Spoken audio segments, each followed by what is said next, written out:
right, I'm press and play. I mean record. All right. Hi, everybody. Welcome. I'm Jessie. This is Carly. We're your co-chairs at Calkins Road. Just a few pieces of business to get through here. Can we vote on the meeting minutes? We need you people to come to the meetings. Because we cannot vote on our November meeting minutes without a few more of you here. So I know you enjoy the convenience of the recorded meetings, which we're happy to provide, but we also have some really great speakers, and it would be so much more interesting if we had a good conversation going live. So that's all I gotta say. And we have Josh Walker tonight giving a quick principal spotlight. He's gonna come sit up here next to me. You've been on TV quite a bit lately, haven't you, sir? All right, well, hi everybody out there in Cyberland. Some quick reminders. Encourage your little midnight to go to the Lost and Found. It is starting to overflow, and stuff will be taken at the end of next week to local charities for donations. So please encourage them. A lot of hats and gloves are showing up, and a few nice jackets. So make sure that you're telling them to go get their stuff. Big thank you for our PCSD. We had a great fun night last Friday before the snowpocalypse. A lot of sixth graders in pajamas running around and having a great time. I learned how to floss. Can you please do it for us now? I have forgotten how to floss. We are in the process of finalizing our end of the year calendar. It's hard to imagine that it's freezing outside and we're already thinking about June. So that will be approved in the next month or so. And also last week, ask your kids about the guest speaker we had, Mr. Scott Fitch from Fairport High School. He's the basketball coach. Came and spoke to the kids about social media and digital citizenship, and the theme of his presentation was pause before you post. It was absolutely fantastic. He's a great way of engaging the kids, getting them excited, but really connecting with them on their level and telling stories about his athletes and his students and things that he has seen, both good and bad, coming out of the world of social media. So I encourage you to check him out at fitchtalks.com. And that's some of the things happening around here at Calkins Road. And we'll be looking to bring him in potentially next year as a speaker, so stay tuned. Okay, thanks, Josh. Exit stage left.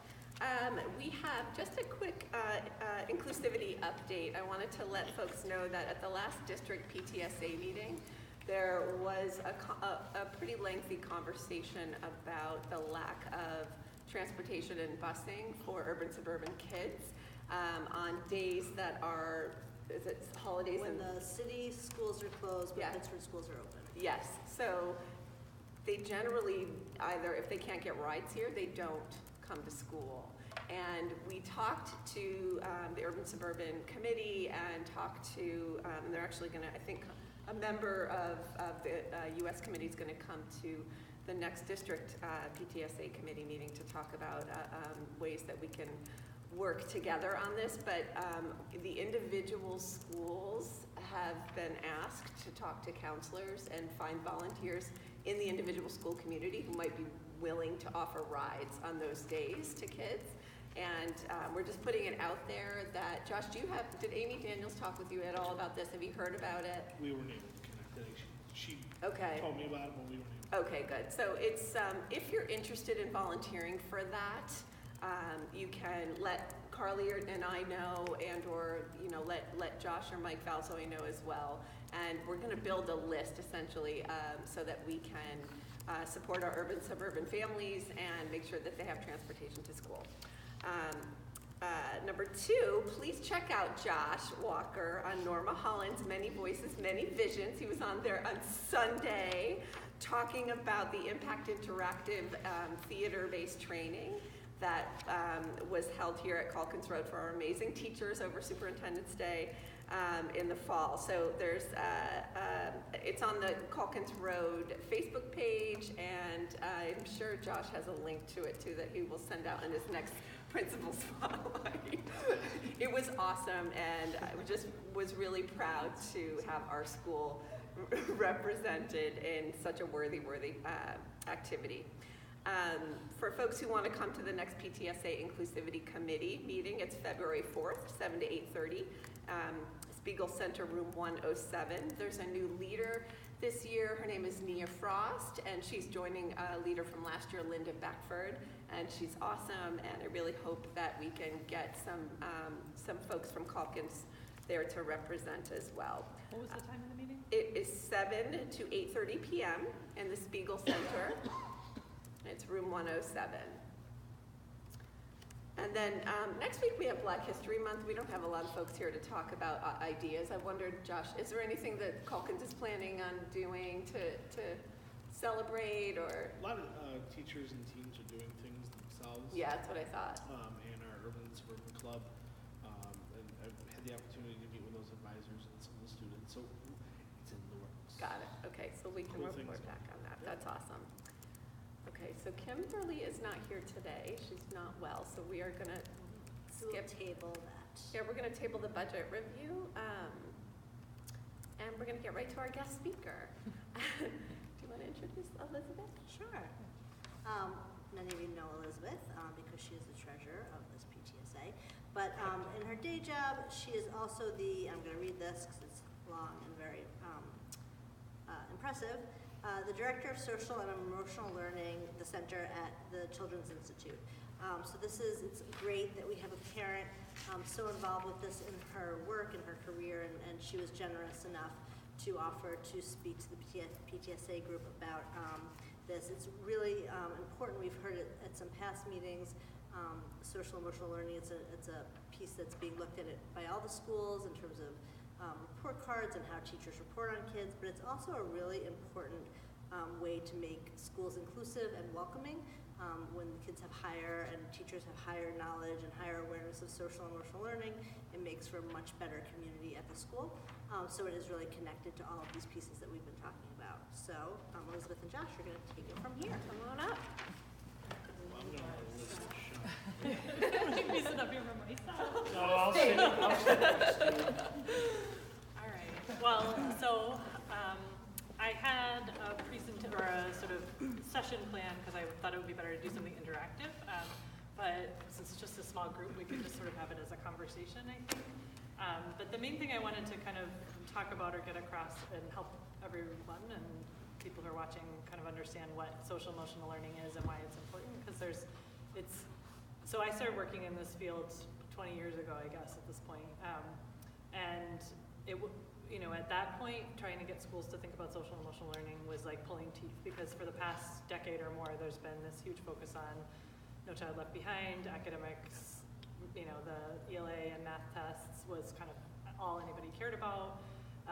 So schools were under a lot of pressure, teachers were under a lot of pressure and still are, but around accountability and what the test scores are. And so there was this really strong press for the past, I would say, decade on academics, which kind of took away from social and emotional learning. So when I was, working on this a long time ago, trying to get schools to talk about this, it was like, that's all great and important, sure, but we don't have time, no thanks, not interested. And now everybody's talking about SEL like it's something they've never heard of, and it's this brand new concept in education, and it's been around forever.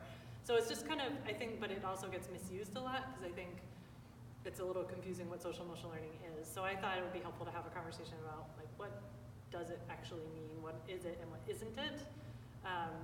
And also just share some stuff that's going on around the state with social emotional learning, and then Josh was going to share what's happening here in Calkins.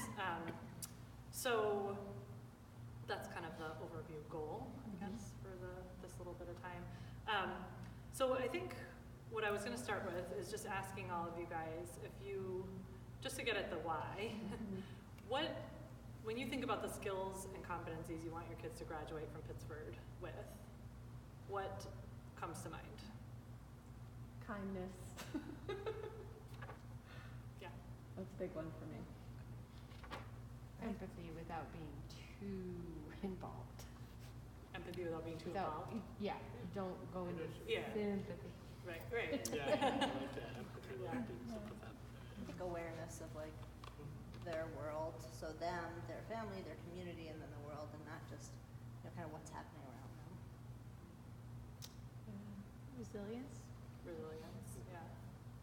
I'll speak as, my son doesn't go to Pittsburgh, but big thing I talk about with him is just mindfulness, like the awareness and the empathy, like all that stuff that goes together is just being aware of that little bubble that they tend to have over them about the narcissistic bubble, you know, just being mindful and aware of what's going on around you. So, Yeah.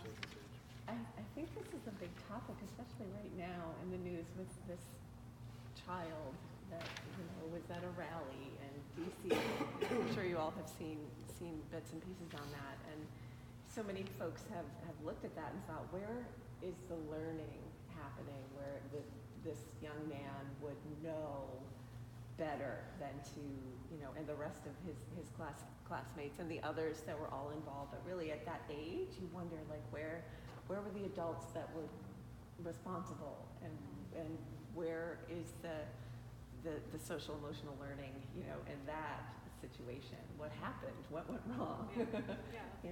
It's very sad. Yeah. So I think, I do this exercise usually when I'm working with teachers, and I'll ask them, like, what do you want the kids that you're teaching to graduate with? And yes, the presentation's on social emotional learning, so it's a little bit like a setup, but the answer is never like, I want them to have good math skills, I want them to know how to write well, I want it's never academic stuff, it's always social and emotional skills that even teachers are saying. And their whole job is supposed to be teaching content, but what they want their kids to graduate from their school with is all these social and emotional competencies and skills. So that's the why social and emotional learning is important. There's just a set of skills that everybody needs to be successful in life, right? These are like, everybody needs to be resilient and kind and mindful of those around them and be able to take perspective and have empathy but know when it's going too far and all that stuff. You can't really function well in society if you don't have this set of skills. So it's something we have to learn. And we can learn a lot of them through just living our lives, like on the playground and through interactions with people. You learn a lot of social and emotional skills, but there's a lot of research now that shows that these skills can be taught also, that they aren't just, you don't just learn them, that kind of he should know better kind of language is not true. Like literally kids don't know better. They need to be taught, they need to learn this stuff. Some people are, kids are starting it at home. And a lot of times we start talking about social emotional learning, you hear, well, that's the parent's job, that's what's supposed to be happening at home. And I always say, like, I spend my entire career focused on social emotional learning. I think about it all the time. I'm reading articles constantly about it. I know, very large amounts of information about social emotional learning. And I do not want it all to be up to me with my kids. Like, I do not want me to be the only one teaching them these skills. We would think your kids would be perfect. Yeah, they're not perfect. It's hard to do it with your own kids. But I think like you need to learn it from different people. You need to learn it in different contexts. You need to learn it from, and the other thing that happens is people, I had this one teacher get up once and he said, I don't do feelings, I don't do soft and fuzzy. I was like, okay, but do you think your students need to know how to make good decisions? Do you want them to be able to set goals and make plans? Do you need them to be able to work in teams together? So it's, I think it also gets this kind of, what is it, gets a little fuzzy. So one of the things I was gonna share is this, what the specific competencies are. It's a lot of copies, but. So there's an organization called the Collaborative for Academic, Social, and Emotional Learning, CASEL. And there's other frameworks out there, but this is the one that's being used most commonly in schools. So they they sort of organized the 5 social emotional competencies into these 5 buckets. So self-management skills, that's like the ability to calm yourself down when you're upset and take deep breaths and to know how to manage your stress and that resilience piece.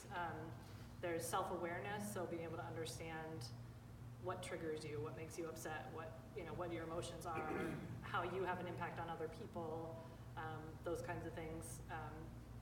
Social awareness, so being able to understand other people, be able to take perspectives or see where other people are coming from, responsible decision-making, and relationship skills. So there are these 5 kind of categories of skills. And the idea is that they can all be taught, and social emotional learning is the process of teaching them and learning them in schools. And so the other thing I like to talk about, and what I was gonna do is have you guys, you know, take a scenario and talk about maybe why maybe I'll just, so I guess the one thing I want everybody to leave with is an understanding that social emotional learning is for all kids. Because I think there's this sort of tendency to think, you know, when you talk about social emotional learning that like, oh, those kids, you know, who have problems need social emotional learning. That kid is really struggling, he needs social emotional learning. This kid acts out in the classroom, he needs social emotional learning, or whatever. She's always stressed out, but it's not for kids with problems.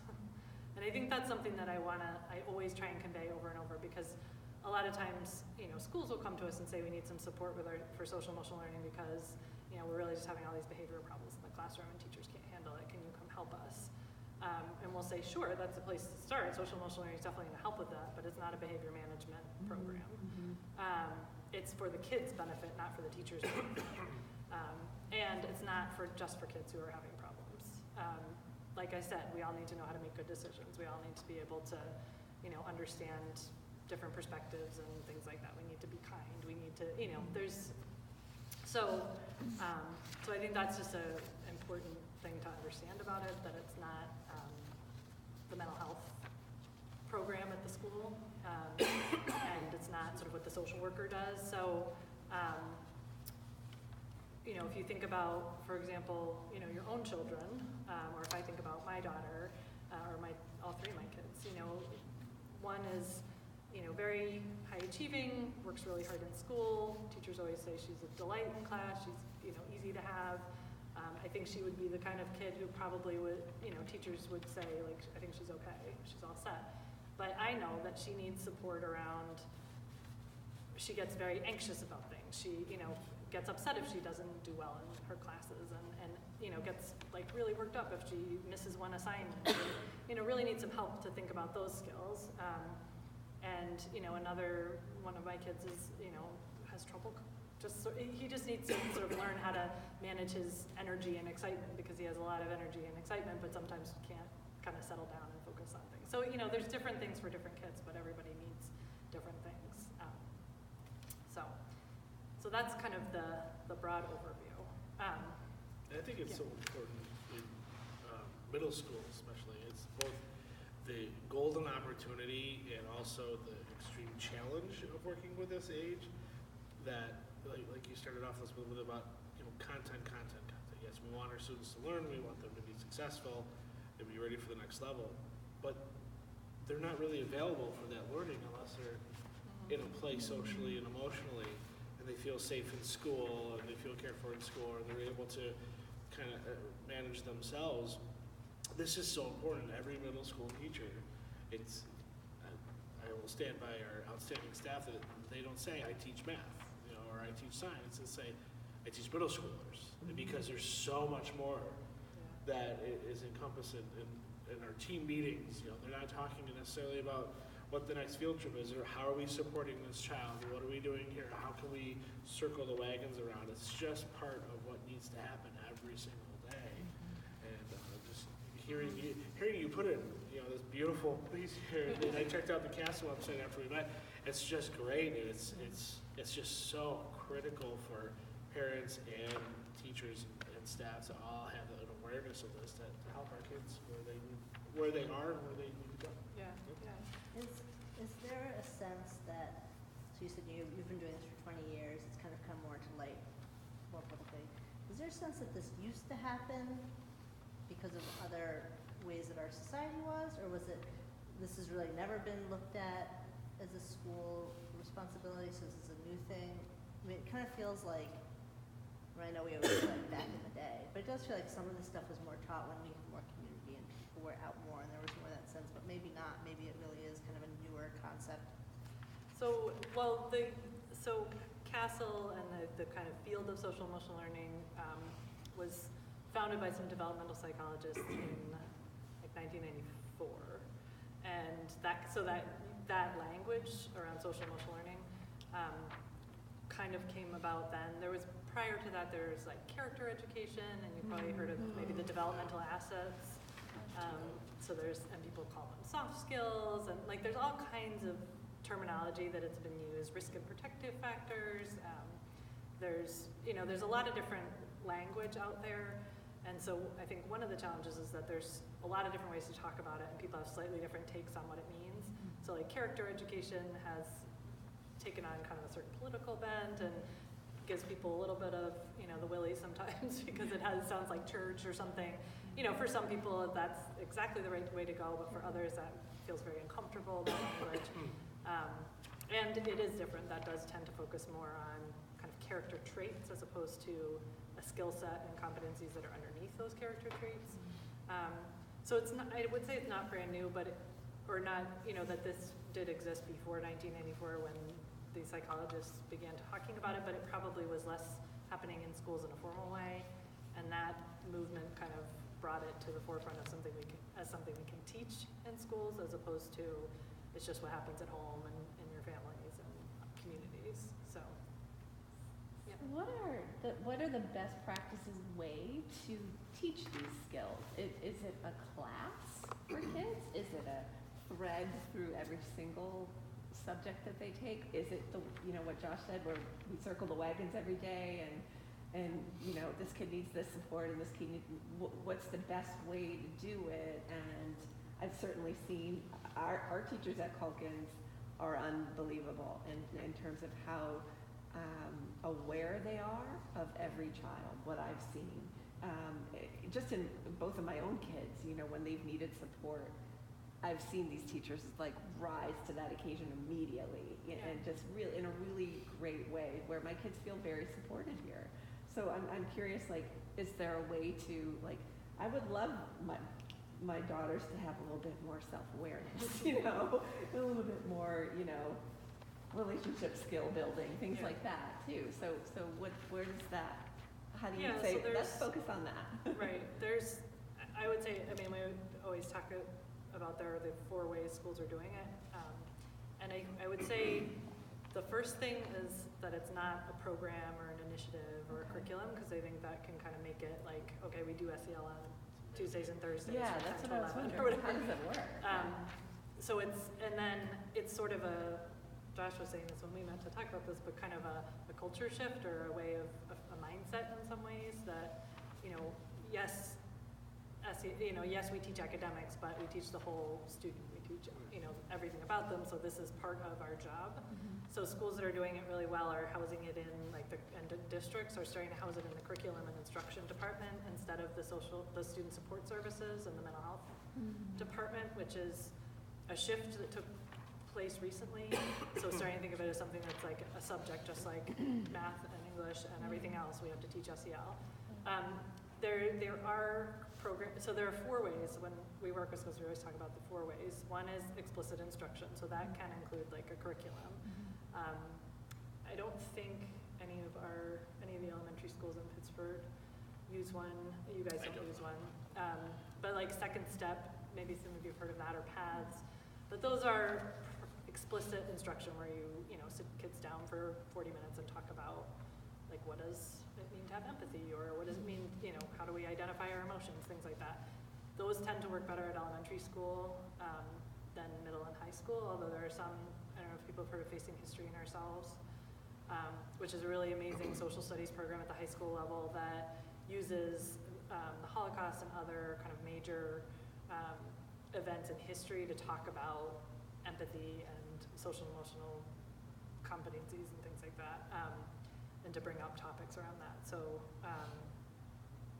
there's explicit instruction where you actually say, okay, this is the time we're actually focusing on this right now. Then there's classroom practices, so that's where teachers are doing things differently in the classroom and the ways they interact.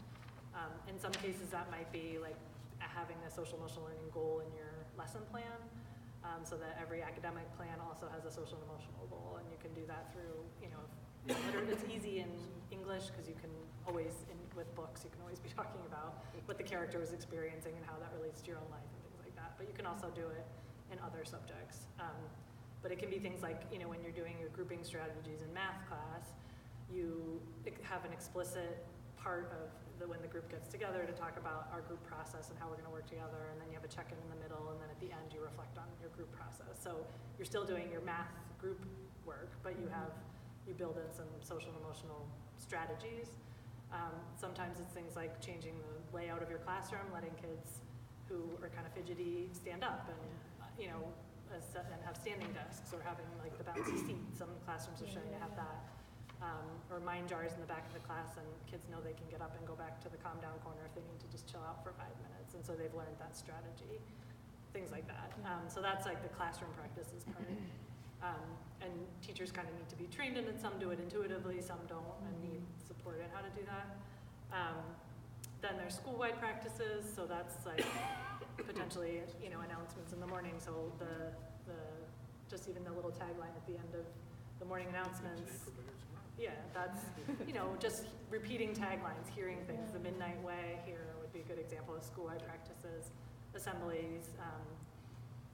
Sometimes it's service learning projects. Sometimes it's like cross-age buddy classrooms where the, 5th graders are doing something with the kindergartners. I think of like the Allen Creek buddy classrooms. So those school-wide kind of supports, and then changes to policy and procedures are the 4th way.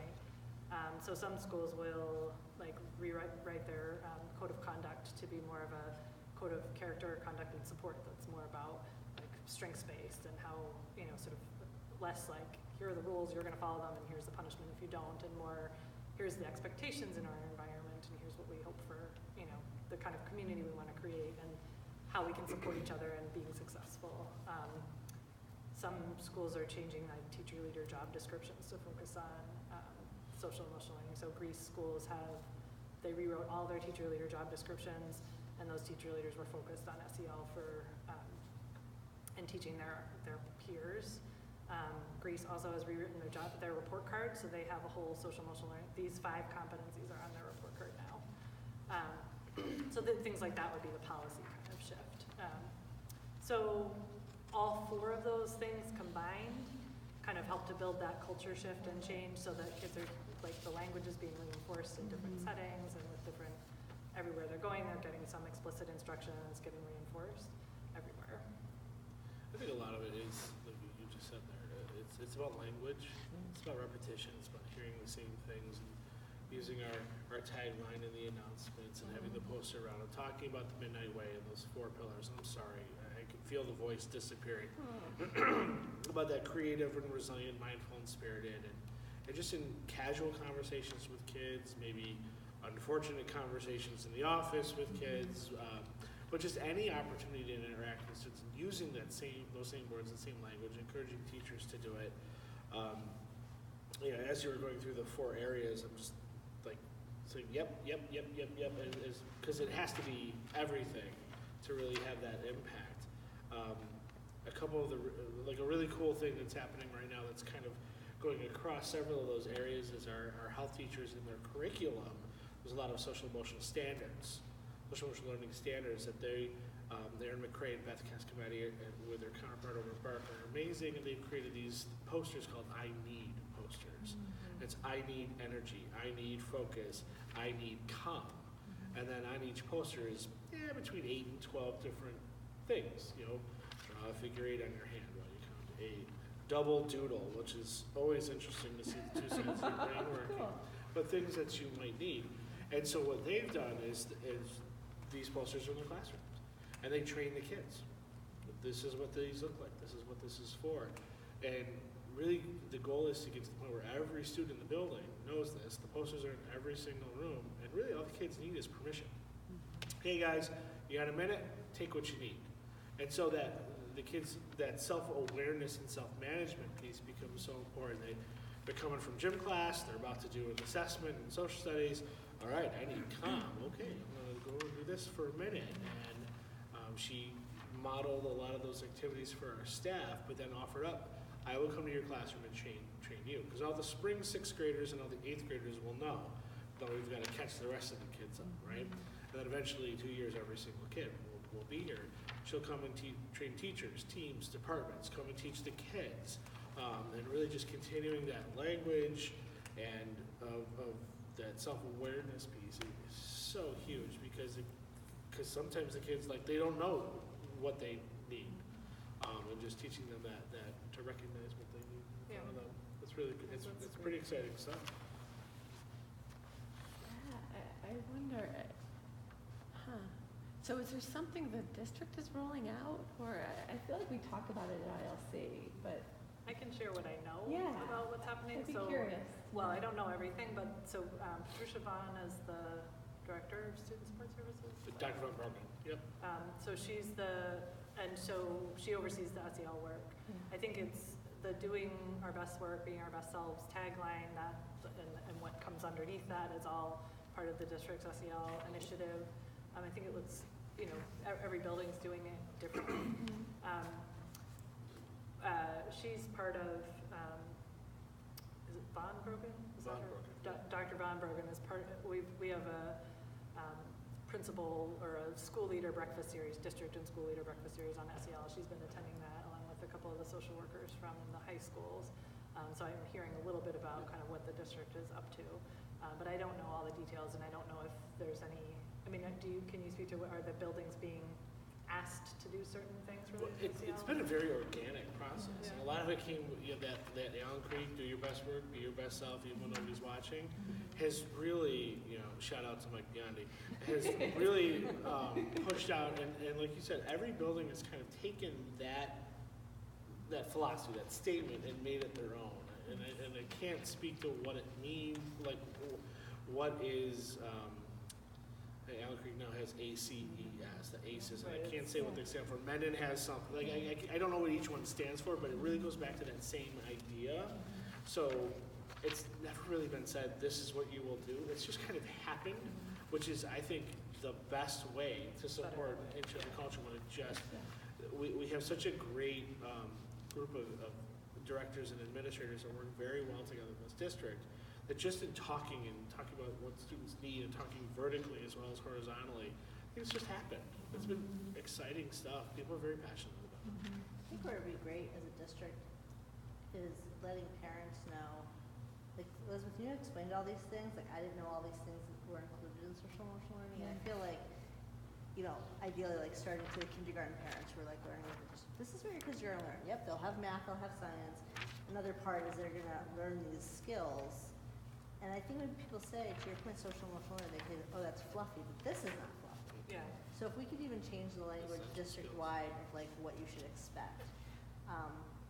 My kids go to camp for a whole month in the summer, and all they do is social emotional learning. And that's like the expectation. That's what we send them there for.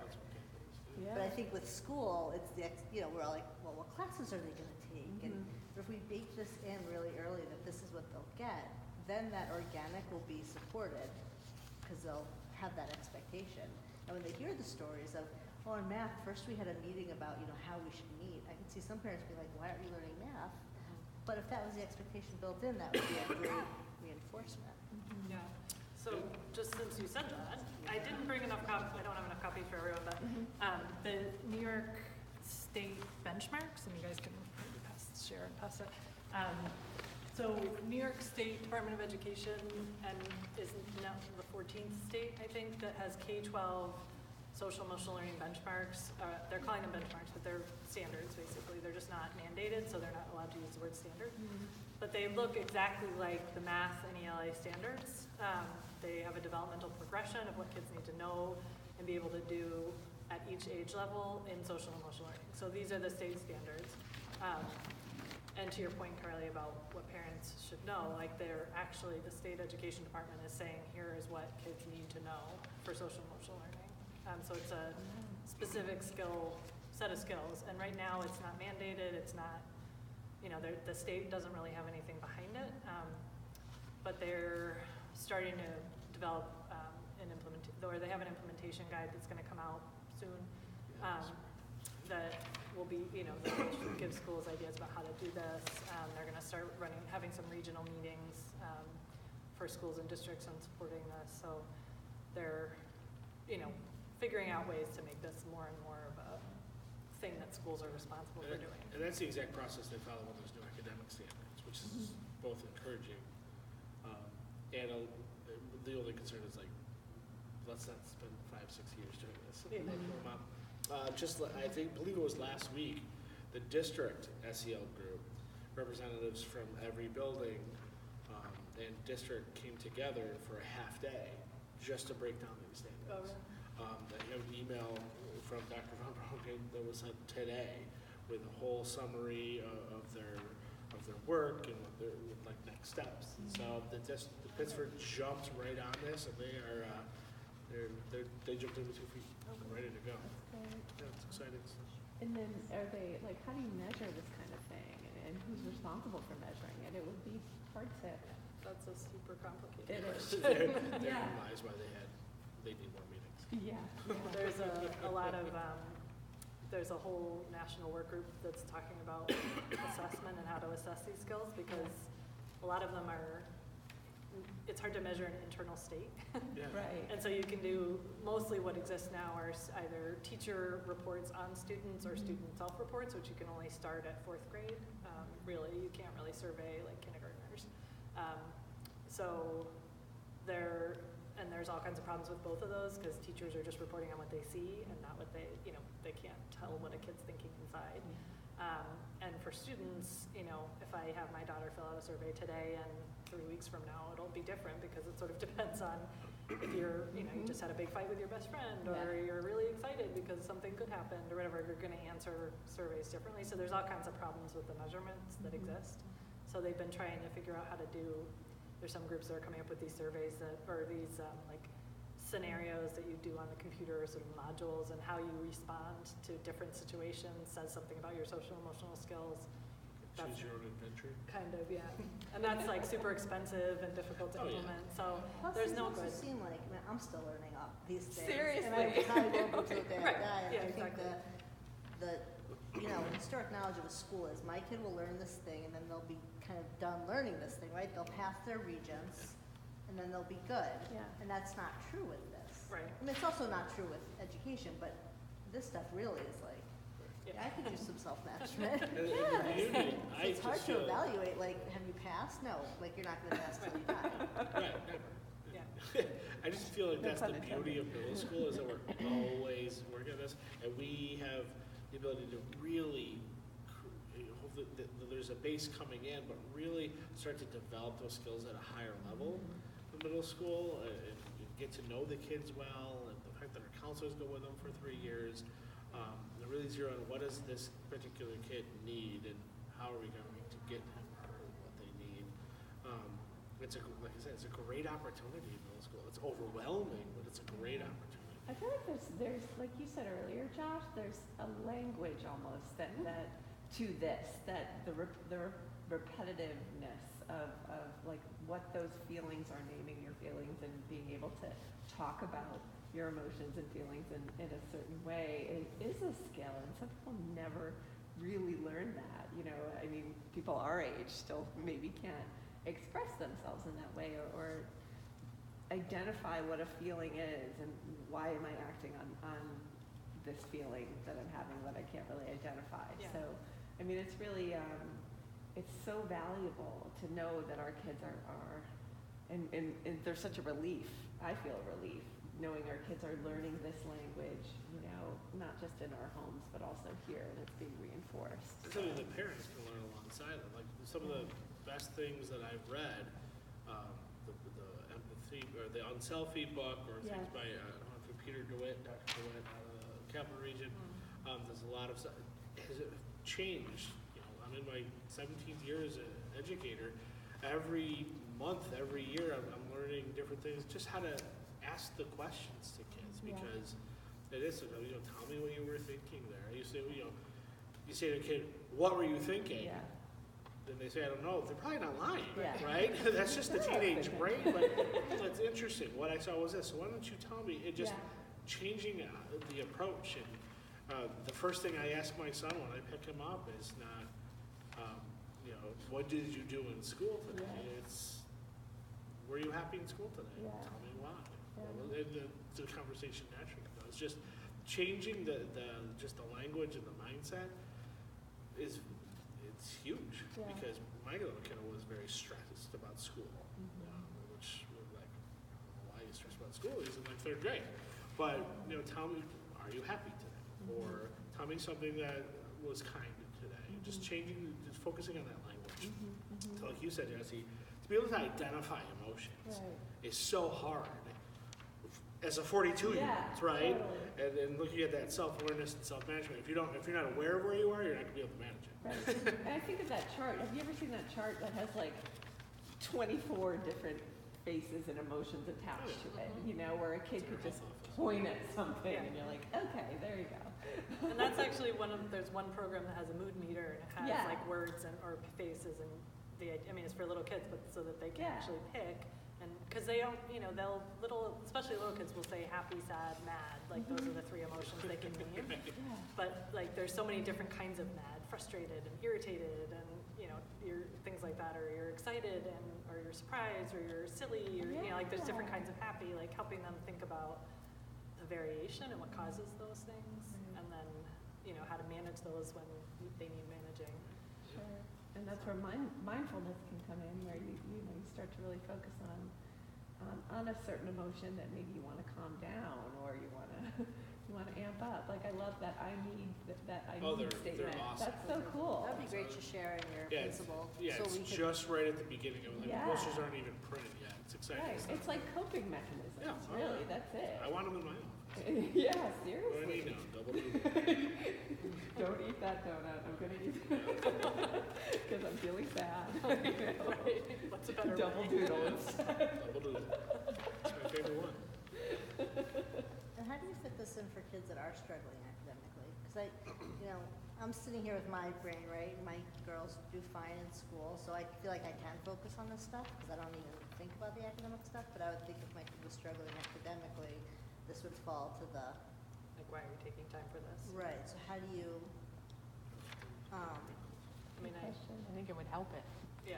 I agree. I just Yeah, wonder how we actually, you're talk right. to how we. Yeah. Like that's the last thing you'd want on the wayside if they're having. Those two things go together. Yeah. I think it's sometimes talking about ways to weave it into so it doesn't take time, because teachers will say that too, Yeah. especially high school teachers. Like, are you kidding? I have 45 minutes. I do not have time to do this. But you can weave it in, like I said, through the group work, for example.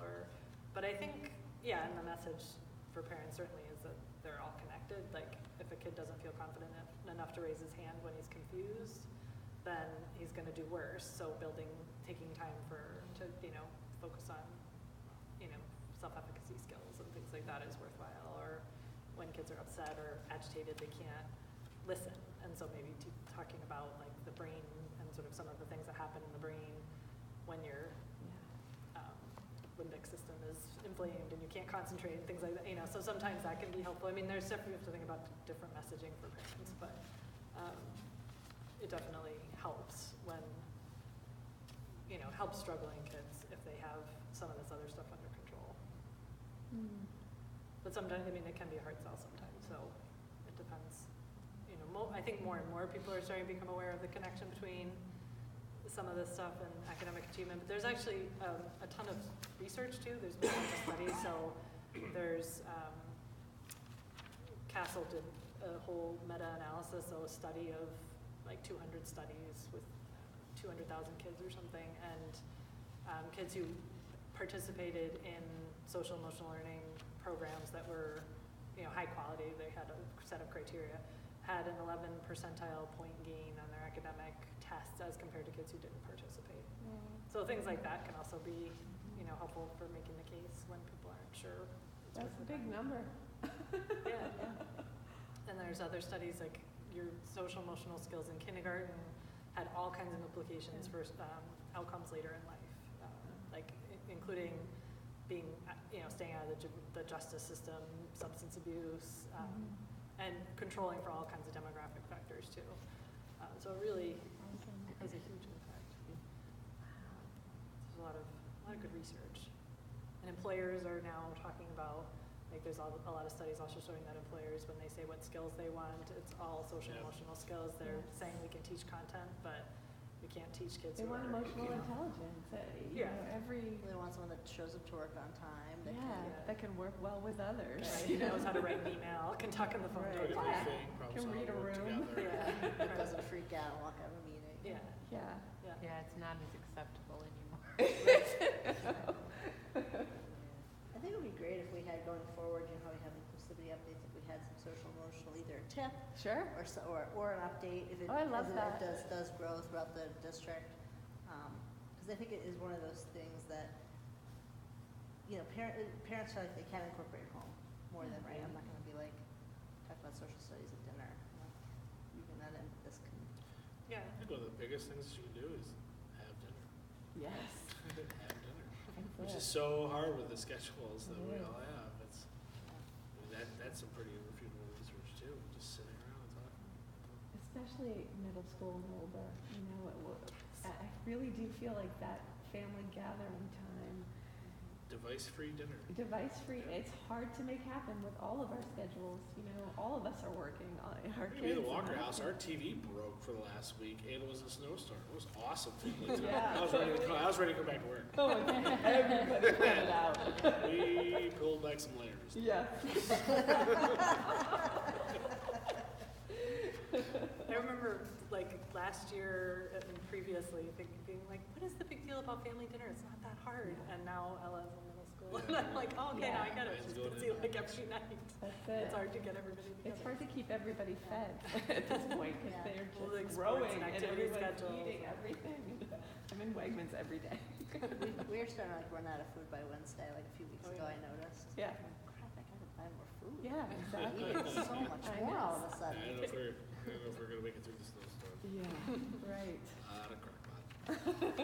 Well, thank you, this is This awesome. was so great. I learned so much. Thank you so much, Elizabeth and Josh. I really appreciate it. And we will obviously include the notes and Yep. if you watch the video.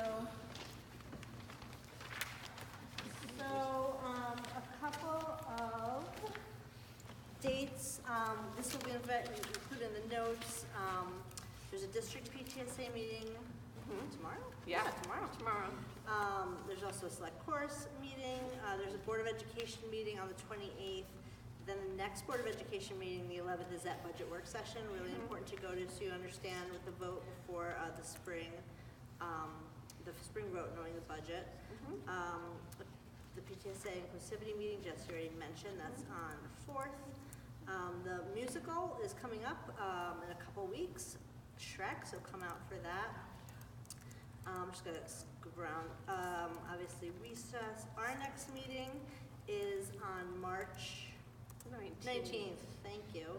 There's a 7th grade fun night on the 15th, and then on the 19th we are going to have a speaker on high school and college preparedness for middle schoolers.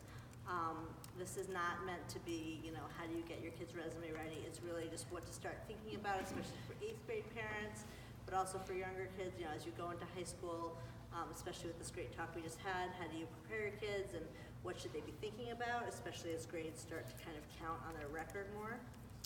And I think that's it. We will, obviously the calendar will be online. We'll update it on the PTSA website. All right. Thanks, everybody. Thank you.